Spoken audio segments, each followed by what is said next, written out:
दोस्तों नमस्कार, मेरा नाम प्रशांत है और आप देखना शुरू कर चुके हैं भारत एक सोच।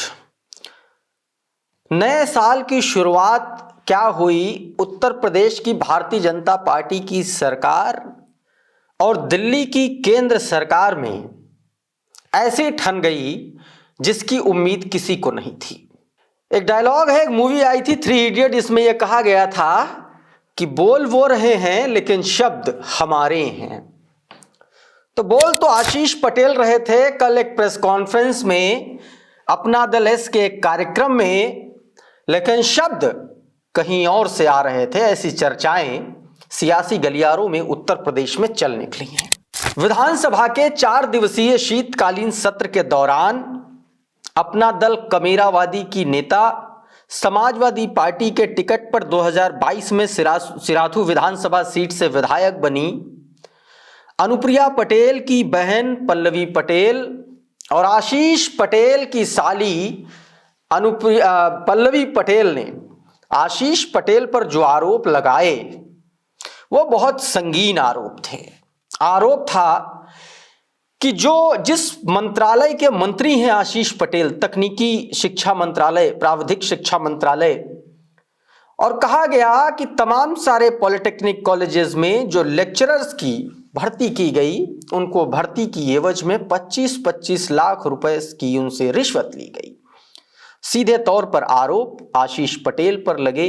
विधानसभा के भीतर जबरदस्त हंगामा हुआ और नतीजा यह हुआ कि पल्लवी पटेल को बाहर निकाल दिया गया और रात के 10:30 बजे तक धरने पर बैठना पड़ा, जब तक कि जो मंत्री हैं सुरेश खन्ना उनको उठाने नहीं आए, उनको मनाने नहीं आए। बीते बुधवार को पल्लवी पटेल राज्यपाल आनंदीबेन पटेल से मिली और इस मामले में जांच की मांग कर डाली। और जांच की मांग करने के साथ साथ जो एसटीएफ के हेड हैं अमिताभ यश, उन्होंने भी कार्रवाई को लेकर के एक कदम आगे बढ़ते हुए वो नजर आए। और अगले ही दिन यानी कि गुरुवार को एक प्रेस कॉन्फ्रेंस होती है। प्रेस कॉन्फ्रेंस राजधानी लखनऊ में अपना दल के ऑफिस में, और उस प्रेस कॉन्फ्रेंस में अपना दल की कर्ता धर्ता केंद्रीय मंत्री अनुप्रिया पटेल मौजूद होती हैं, उनके पति आशीष पटेल मौजूद होते हैं।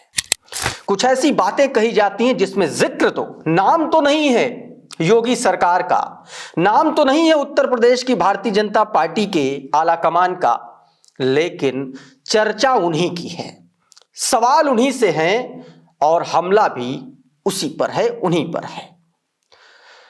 तो अब सवाल यह उठता है कि आखिर क्या उत्तर प्रदेश की भारतीय जनता पार्टी की सरकार और दिल्ली की जो मोदी सरकार है उसके बीच में एक बार फिर से तलवारें खिंच गई हैं। आज के इस वीडियो में सिलसिलेवार तरीके से उसी पर बात करेंगे, लेकिन सबसे पहले आशीष पटेल ने कैसे कैसे गंभीर आरोप लगा दिए सूचना विभाग के प्रमुख, सूचना विभाग शिशिर सिंह से लेकर के एसटीएफ के जो प्रमुख हैं अमिताभ यश तक पे, और फिर उसके आगे भारतीय जनता पार्टी की सरकार पर भी। अनुप्रिया पटेल ने क्या कुछ कहा, आशीष पटेल ने क्या कुछ कहा, ये एक बार आप सुनिए और उसके बाद इस पूरे समीकरण की गुत्थी सुलझाने की कोशिश करेंगे और समझने की कोशिश करेंगे कि क्या 27 से पहले उत्तर प्रदेश का मुख्यमंत्री बदल दिया जाएगा। क्या योगी आदित्यनाथ एक बार फिर से दिल्ली आला कमान पर भारी पड़ते नजर आएंगे, सब कुछ बताएंगे। लेकिन सबसे पहले ये आशीष पटेल का बयान सुनिए, उसके बाद आगे की बात। लेकिन मैं एसटीएफ को भी बता देना चाहता हूं, तुम्हारा नाम स्पेशल टास्क फोर्स है ना, तो मेरा नाम आशीष पटेल है। तुम पैर पे गोली मारते हो ना, औकात हो तो सीने पे मेरे गोली मार के दिखाओ।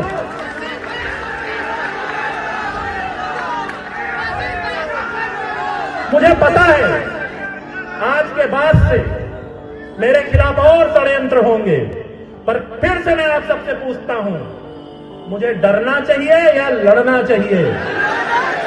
बोलिए, डरना चाहिए या? तो लड़ूंगा, डरूंगा। तो दोस्तों कुछ इस तरीके से आशीष पटेल ने कई गंभीर आरोप लगाए। आशीष पटेल ने सीधे तौर पर एसटीएफ पर आरोप लगाया कि पैर पर गोली मारने से कुछ नहीं होगा, आप छाती पर गोली मारिए। आशीष पटेल ने दोस्तों यहां तक कह दिया कि अगर किसी को मुझसे ऐतराज है तो मेरी और मेरी पत्नी का जो संपत्ति का ब्यौरा है वो पीएमओ की वेबसाइट पर छपा है, उसको देख ले। यहां तक कि उन्होंने पल्लवी पटेल का नाम लिए बगैर कर दिया धरना मास्टर, उनको करार दे दिया और कहा कि 2 जुलाई का जो धरना 17 अक्टूबर को हुआ तो धरना, मीडिया के साथी, उन्होंने कहा कि मीडिया के साथी को एक धरना मास्टर चाहिए और उसको छापते रहते हैं। पल्लवी पटेल को उन्होंने सीधे तौर पर दोस्तों धरना मास्टर कह दिया। इतना ही नहीं, उन्होंने कहा कि मेरे खिलाफ साजिश हो रही है। और इतना ही नहीं दोस्तों, 69,000 शिक्षक भर्ती घोटाले का खुलासा करने को लेकर के उन्होंने कहा कि जब मैं 69,000 शिक्षक भर्ती में घोटाले की बात करता हूं तो हम पर इस तरीके के दबाव डाले जाते हैं। बेसिकली उनका कहने का मतलब ये है कि ये जो उनके ऊपर आरोप हैं, ये आरोप उस एवज में है क्योंकि वो 69,000 शिक्षक भर्ती की आवाज उठा रहे हैं। बहुत सारे ऐसे आरोप हैं जो आशीष पटेल ने लगाए। इतना ही नहीं दोस्तों, अनुप्रिया पटेल ने भी सीधे तौर पर कहा कि अपना दल का जो कोई भी कार्यकर्ता है या नेता है, उसकी प्रतिष्ठा पर अगर आंच आएगी तो वो कतई समझौता नहीं करेंगी। उन्होंने कहा कि हमें जवाब देना आता है और अपना दल के खिलाफ जो षड्यंत्र चल रहा है, किसके इशारे पर यह षड्यंत्र चल रहा है, हमारा एक एक कार्यकर्ता जानता है और समझता है। सुनिए जरा अब अनुप्रिया पटेल को, और उसके बाद इस पूरे खेल की एक एक परत पर बात करेंगे, एक एक परत को समझने की कोशिश करेंगे। अनुप्रिया पटेल का यह बयान सुनिए पहले आप। जो भी षड्यंत्र करने वाली ताकतें हैं वो कान खोल के सुन ले। अगर उन्हें ये गलतफहमी है कि इन षड्यंत्रों से डरकर अपना दल सामाजिक न्याय के विषय उठाना छोड़ देगा तो ऐसा होने वाला नहीं है। और जब हमारी पार्टी के खिलाफ षड्यंत्र होते हैं तो एक बात तो साफ हो जाती है कि जब भी अपना दल पिछड़े दलितों के हकमारी पर सवाल खड़ा करता है तो कहीं ना कहीं किसी न किसी के पेट में दर्द तो जरूर होता है। लेकिन अपना दल न किसी से दबने वाला है, न किसी से डरने वाला है और न ही अपने विचारों से समझौता करने वाला है। सामाजिक न्याय की लड़ाई को और भी मजबूती से लड़ने का काम और भी ताकत के साथ, पूरी शिद्दत के साथ लड़ने का काम अपना दल निरंतर जारी रखेगा और हर एक षड्यंत्र का जवाब दिया जाएगा। और इतना ही कहते हुए मैं सभी कार्यकर्ताओं से कहना चाहती हूं कि षड्यंत्रों का जवाब सिर्फ संगठन की ताकत से दिया जाता है। तो कितना भी आपको डराने की कोशिश करे, आप अपने संगठन की ताकत को और बढ़ाते जाइए और मजबूती से और तेजी के साथ अपने मसलों को लेकर और आगे जाइए। ये सारे के सारे षड्यंत्रकारी अपने आप खामोशी से चुपचाप किसी कोने में दुबक कर बैठने के लिए मजबूर हो जाए। तो दोस्तों कुछ इस तरीके से पहले आशीष पटेल, फिर अनुप्रिया पटेल और अब लगातार इस मसले पर उत्तर प्रदेश की भारतीय जनता पार्टी की सरकार पर उसके ही मंत्री, उसके ही सहयोगी सवाल उठा रहे हैं। आशीष पटेल ने तो पत्रकारों से यहां तक कह दिया कि वो प्रधानमंत्री नरेंद्र मोदी के नेतृत्व वाली एनडीए सरकार का हिस्सा हैं। योगी आदित्यनाथ की सरकार का ना जिक्र ना नाम, और सीधे तौर पर बिना नाम लिए एक तरीके से ये कहने की कोशिश की कि वो उत्तर प्रदेश के एनडीए का हिस्सा नहीं है, वो दिल्ली वाले एनडीए का हिस्सा है, यानी कि मोदी जी के। और मोदी के इशारे पर ही अगर लखनऊ में आकर इस तरीके की बात की जाती है तो आप समझ सकते हैं कि ये मैसेज कहां दिया जा रहा है और किसको दिया जा रहा है और किस लिए दिया जा रहा है। दोस्तों 2025 की शुरुआत हो चुकी है और 2027 की शुरुआत में विधानसभा चुनाव का बिगुल फूंक दिया जाएगा और 2027 आते आते बहुत सारी ऐसी चीजें होंगी जो उत्तर प्रदेश के नेताओं को और मजबूत करती हुई नजर आएंगी। और दिल्ली का आला कमान ये कतई नहीं चाहता कि उत्तर प्रदेश के मुख्यमंत्री, उत्तर प्रदेश का कोई भी नेता भारतीय जनता पार्टी का मजबूत हो। ऐसे में अनुप्रिया पटेल का आना, दिल्ली से आकर के लखनऊ में आकर के प्रेस कॉन्फ्रेंस करना और आशीष पटेल का सीधे चैलेंज देना, यह सीधे तौर पर साबित करता है कि शब्द बोल तो जरूर रहे थे आशीष पटेल, अनुप्रिया पटेल, लेकिन उस खिलौने में चाबी कहीं और से भरी जा रही थी, किसी और ने भर करके भेजी थी। तो अब सवाल यह है कि ये चाबी वहां से भर करके भेजी क्यों गई? क्या योगी आदित्यनाथ के खिलाफ दिल्ली का आलाकमान एक बार फिर से लामबंद होने जा रहा है?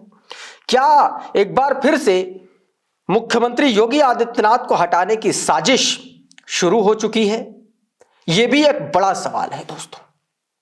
तो कुल मिलाकर के सवाल यही है, और सवाल ये पिछले कई दिनों से बना हुआ है कि दिल्ली की राजनीति ने एक बार फिर से उत्तर प्रदेश पर हावी होने की कोशिश की है। और दूसरी तरफ आप देखिए कि योगी आदित्यनाथ की संघ के साथ बढ़ती हुई नजदीकियां और मोदी की संघ से बढ़ती हुई दूरियां इस बात की तस्दीक करती हैं कि कहीं ना कहीं उत्तर प्रदेश भारतीय जनता पार्टी के बड़े चेहरे मोदी एंड शाह कंपनी को खटकने लगे हैं। और शायद यही वजह है कि अब योगी कैबिनेट के ही मंत्री योगी सरकार पर ही बिना नाम लिए सवाल उठा रहे हैं, हमला बोल रहे हैं, उनके विभागों पर हमला बोल रहे हैं, अधिकारियों पर हमला बोल रहे हैं।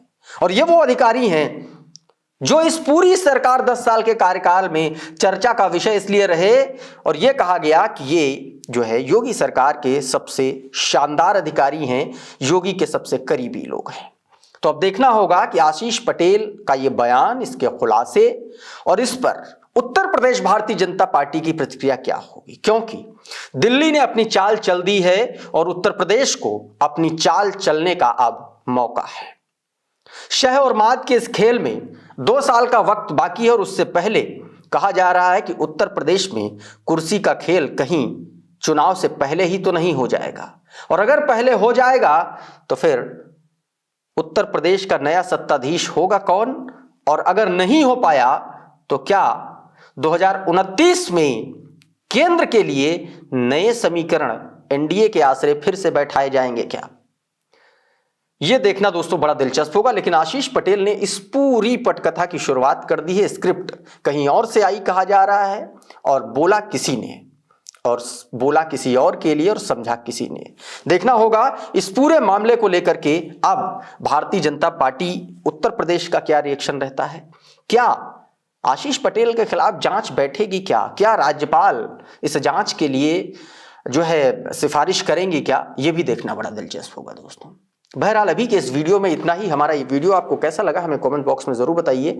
ये वीडियो अगर आपको अच्छा लगा तो इसको लाइक कर दीजिए, इसको शेयर कर दीजिए, और चैनल पर नए आए हैं तो चैनल को सब्सक्राइब कर लीजिए, बेल आइकन जरूर दबा दीजिए ताकि इसी तरीके के तमाम वीडियोस आपको सबसे पहले मिलते रहें। साथियों बहुत बहुत शुक्रिया, बहुत बहुत धन्यवाद। आप जुड़े रहिए भारत एक सोच के साथ।